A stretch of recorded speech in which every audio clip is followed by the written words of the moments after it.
I know these boys better than just about anybody here. Had the Me Too movement not been at its apex, I don't even believe these boys would have been indicted. And I think that Governor DeSantis and the new AG are absolutely correct to go after the alleged criminal activity, open an investigation, see where it leads. We have to maintain the presumption of innocence, even and especially in Me Too movements. How many MAGA are in support of Andrew Tate? The number would be very small. Ever since Tate started talking about Israel, I've noticed that the tone's changed a lot. Michael, do you think Andrew and Tristan will go back to Romania? President Trump's election was powered by a broad coalition of voters who were united by their desire for change.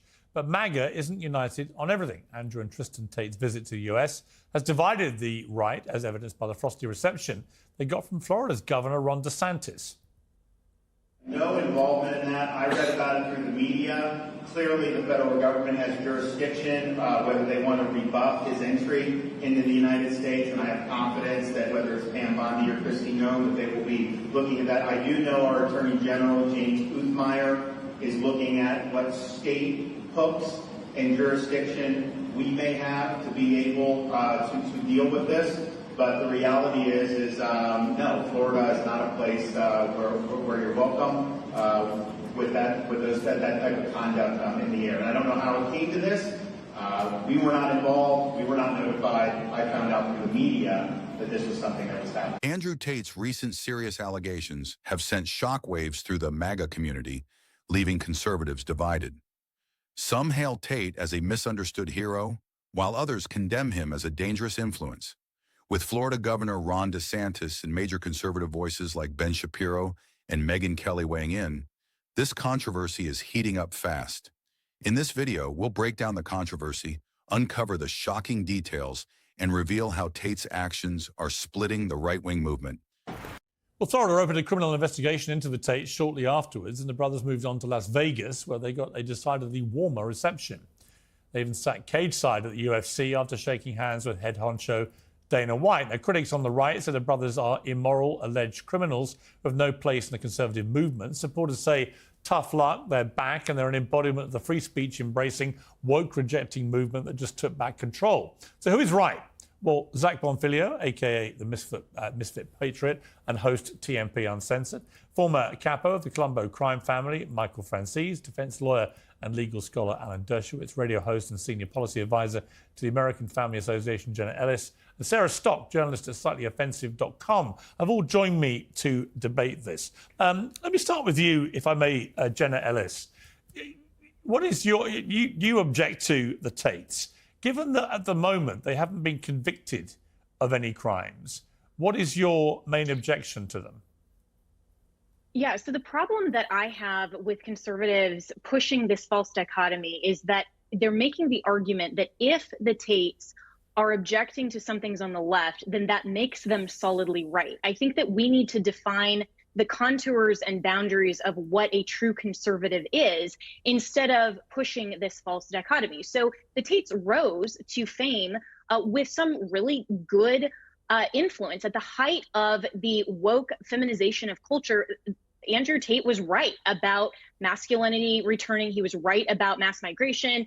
He made some good comments on some other things, but that doesn't mean that conservatives then need to go and treat them with kid gloves, invite them to conversations, and completely ignore all of the other alleged criminal activity. I mean, the Tates are openly saying that they've had sex with 15-year-old girls, that they've used underage girls on webcams. They made their fortune on pornography. Those are not conservative values. And some of these things are allegedly criminal. So for conservatives to suggest that this is just lawfare is a two-sided coin, because yes, it's lawfare if you go after your political opponents, but it's also lawfare if you don't pursue a valid criminal investigation against your political allies. So I think that we need to be more nuanced here. And I think that Governor DeSantis, my own governor in the state of Florida, and the new AG, James Uthmeyer, are absolutely correct to go after the alleged criminal activity, open an investigation, see where it leads. That's what the law is supposed to do. Yes, innocent till proven guilty, but they're not just completely innocent because they happen to align with conservatives on some narrow issues. OK, Alan Dershowitz, I want to play a clip from Andrew Tate, who appeared on the Patrick Bet David PBD podcast a few days ago. Let's take a listen. No, but let's understand, why has the Matrix put this paradigm together? Why do they allow and continue to tell us that women are better than us to destroy masculinity? They're equal to us, even though they need DEI. And at the same time, they're children who are susceptible to our godlike powers to control their minds, and that we're responsible for all of their decisions. It's very simple. Because by putting together that paradigm, they can pick any man at random they don't like. Me, Trump, Hegseth, I think, had this. Matt Gaetz had this. They can pick any man at random they don't like. They can call every girl he's ever known, and they can get a criminal case. Alan Dershowitz, it's a complicated situation here where the Tates were being held in Romania and weren't allowed to leave the country. I think as many as 40 women had come forward with allegations against them, but there had been no trial. In the UK, 4 other women had come forward to file civil claims against them. But again, there's been no trial there either. So they are technically innocent till proven guilty, as you'd expect everyone to be. Their view is it's lawfare against them. Other people are saying, well, go through the process. Finish it off, face the music, face justice. What do you feel about this? The MAGA movement is at war with itself over Tate. On one side, Tate's supporters claim he's being targeted by the woke left and movements pushing political agendas. On the other side, critics say Tate's openly problematic behavior and the serious allegations against him are impossible to ignore. Jenna Ellis nailed the key issue. Conservatives are picking sides based on politics instead of principles. Just because Tate rails against woke culture doesn't mean he deserves a free pass.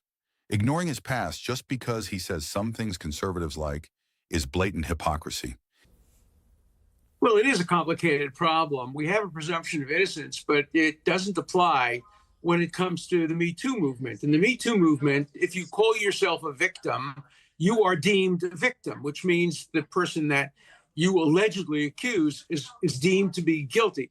For example, take the Jeffrey Epstein matter. They have refused to reveal a lot of material that would show that some of the accusers had a history of making up stories. So what they do is they protect the alleged victims without having decided who the victims are. In my case, I was accused, and it was ultimately proved that I was the victim. I didn't know anybody. I didn't do anything wrong. I was simply picked out and accused, and I was the victim.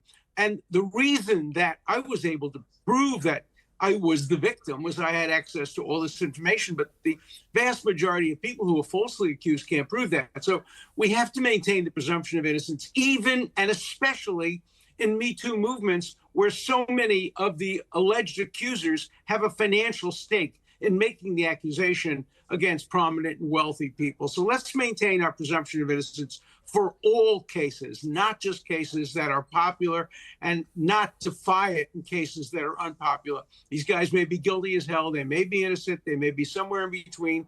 Let's wait until the process unfolds before we attach consequences. And that's what we're doing. Attach consequences to the claim of victimization. Some people who claim victimization are not victims. But from a legal point of view, can the Romanian authorities force them to go back to Romania to continue the legal process there? And in the UK, there are calls for them to be extradited back to the UK. Again, can that happen? I mean, in other words, is there any way that the Tate brothers can be forced to return either to Romania or the UK to face what many think would be a proper due process of justice? Yes, if there are extradition treaties between Romania and the two countries, they can be extradited pursuant to the law. Again, that's consistent with the presumption of innocence. That is, you must return to face trial. In fact, the Romanian authorities conditioned their release on a commitment by them that they would return to face charges if the Romanian authorities insisted on bringing these charges. So part of the presumption of innocence is that you must submit yourself to a process by which your guilt can be determined. So it cuts both ways. OK. Zach Bonfiglio, I've interviewed the Tates a few times now, Andrew Tate, I think 3 or 4 times. And I've got to say, most young people, young men under the age of about 25, they come up to me all the time and just want to know what do I really think about Andrew Tate. And I'm not entirely sure. If all the allegations against him are true, he's a despicable abuser of women. Some of the stuff he said from his own mouth, which is on tapes that have gone viral on social media, is reprehensible. He says it's mostly performative. He doesn't really mean it. It's like it's all part of an act, role play, and so on. He ran a webcam business and made a lot of money for him and his brother, and also for for many of his girls' concerns, which again muddies the waters of what was really going on. And we may never know if there's no proper court case here. But I would also say that they have huge influence, the Tates, and a lot of what they say to young men about working out, keeping fit, et cetera, et cetera, et cetera, all the sort of more positive stuff is fine.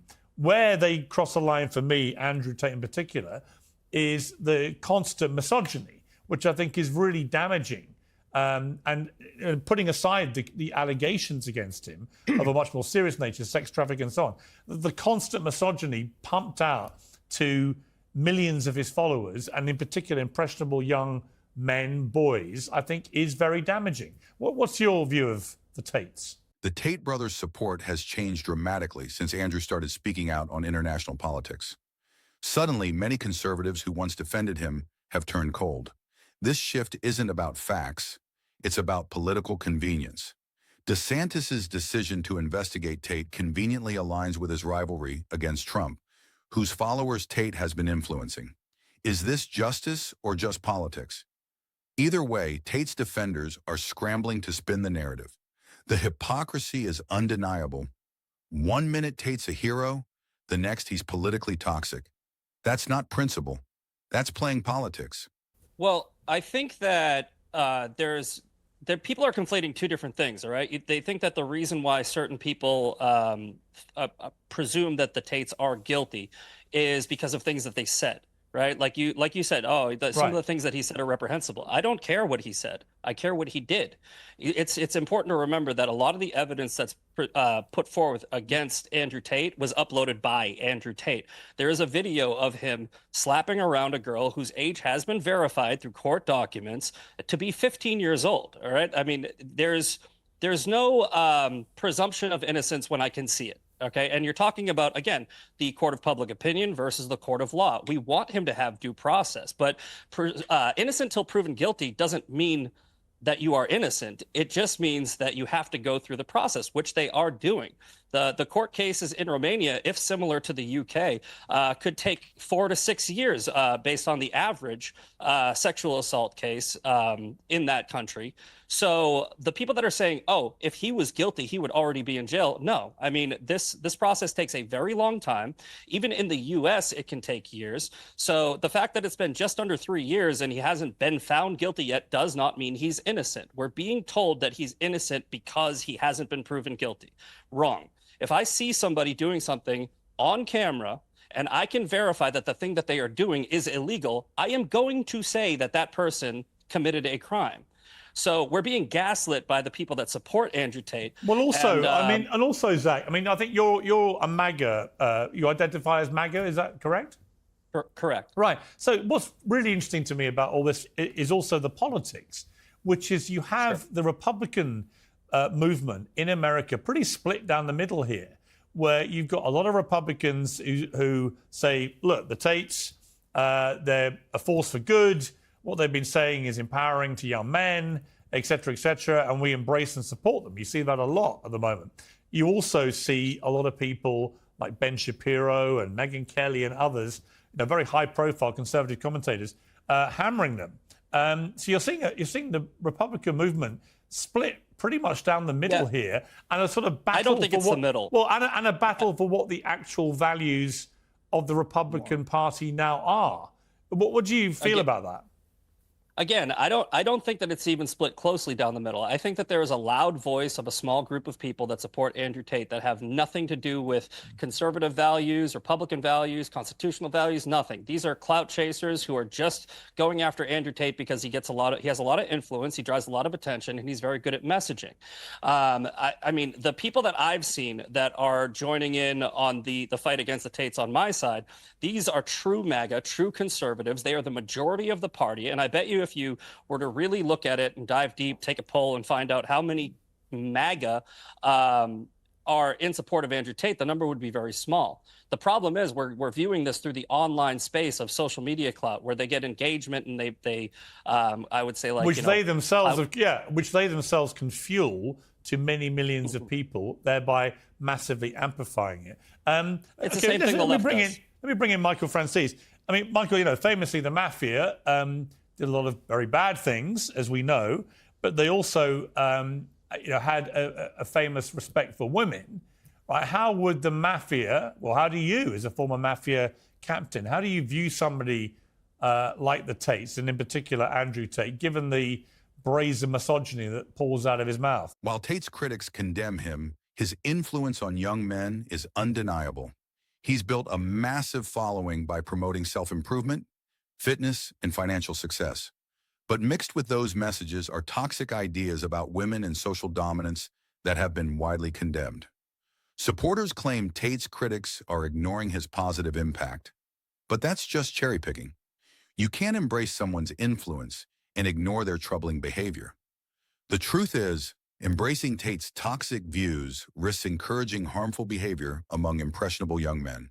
Well, Piers, let me say this. I've spent a lot of time with both brothers. I visited Romania twice, spent several days with them. Both times I had my wife and daughter with me, my younger daughter. And I want to respectfully disagree with Zach. Innocent until proven guilty means you're innocent legally. You can take a photo, you can take a video, it's taken out of context. I know this for a fact. I was tried 5 times. I was charged with criminal activity 5 times. I went to trial 5 times. The case was either dismissed or I was acquitted in each case. They couldn't come up with a conviction. And I'll say this, you said it earlier, Piers, a lot of what Andrew does or says is an act. I've met him, I know their personal story, I know their background. I went into the case with them in Romania, which is, by the way, falling apart. There is no evidence. I've spoken to some of the women that were forced to say things. They refused, but the government was trying to get them to say things against Andrew and Tristan. They refused to do it. They told me exactly what happened. The case is falling apart there. I don't think it's ever going to go to trial because there is no evidence. And, for them to come here in Florida and DeSantis to, all of a sudden open up an investigation based upon what? Based upon the news media, based upon the Me Too movement. There's no evidence there to say they did anything criminal whatsoever. And, I think there are a lot of MAGA supporters. I can tell you this. I can tell you this. In Florida, there's people that are asking Andrew to run for Congress. He had a very warm reception there outside of DeSantis. He's got a very warm reception in Vegas. And if he comes to California, he'll have a very warm reception here. Well, we've got a clip of Andrew Tate. He went on the Candace Owens show, and he was talking about Florida's politics involving him. Let's take a look. I'm truly disgusted. And if I be honest, there's a lot of rumors flying around. I got a phone call from somebody very important who told me that the DeSantis crew are extremely worried that I was going to support Byron against his wife in the Floridian governor elections. I'm new to this. I don't know anything about Floridian politics. I didn't even know DeSantis and Trump didn't get along. I didn't know any of this. I'm just a man after 3 years who flew home, and everyone's telling me that you're a political pawn and you can motivate and activate the masculine youth and you're going to get them all to vote against his wife. And that's why they're trying to take you out politically because Trump supported the guy against his wife. And this is brand new to me. Let me bring in Sarah Stock here. A lot of women like the Tates. A lot of women hate the Tates. There's not much middle ground here. Like I say, as someone I'm a father of 3 sons, all adult, but I wouldn't like to hear them talk about women the way that Andrew Tate does. And he seems to pride himself on it. Are you entirely comfortable with being completely supportive of him without really knowing perhaps the truth about what happened with all these other women who've made the very serious claims? I don't think I've ever claimed to be completely supportive of Andrew Tate. I mean, I'm a Christian. I don't agree with a lot of the sexual degenerate lifestyle that he promotes, which, by the way, I would say a lot of people in the conservative movement promote similar sexual degenerate lifestyles themselves. We have Dave Rubin renting out women's wombs to buy surrogate children with his husband. And I find that equally as disgusting, but I think we need to be able to separate people's personal lives from what's actually going on here legally and say, okay, Andrew Tate is a US citizen. He's just trying to fly home. And then we have this whole politically motivated witch hunt to go after him. This would not be happening if he wasn't a public figure and if he didn't have such controversial views. And I would also say that I think when Tate first came out on the scene, a lot of conservatives, big names like Ben Shapiro or whatever, fully supported him because they saw that feminists were going after him for saying these misogynistic things about women, and it was totally blown out of proportion. Ever since Tate started talking about Israel and going after what's happening with Israel and Palestine, I've noticed that the tone's changed a lot in conservative circles. At the heart of this chaos isn't just Tate, it's the double standard within conservative circles. MAGA influencers had no problem supporting Tate when he attacked feminism, but once he criticized Israel, they turned their backs. Suddenly, the free speech argument vanished. And that's because this isn't about politics. It's about character, accountability, and whether someone like Tate should be embraced as a role model. Thanks for watching. If you enjoyed this video, make sure to like, share, and subscribe for more hard-hitting breakdowns like this. And don't hold back and comment below with your thoughts. Do you think Tate's influence is positive or harmful? Let's hear what you have to say.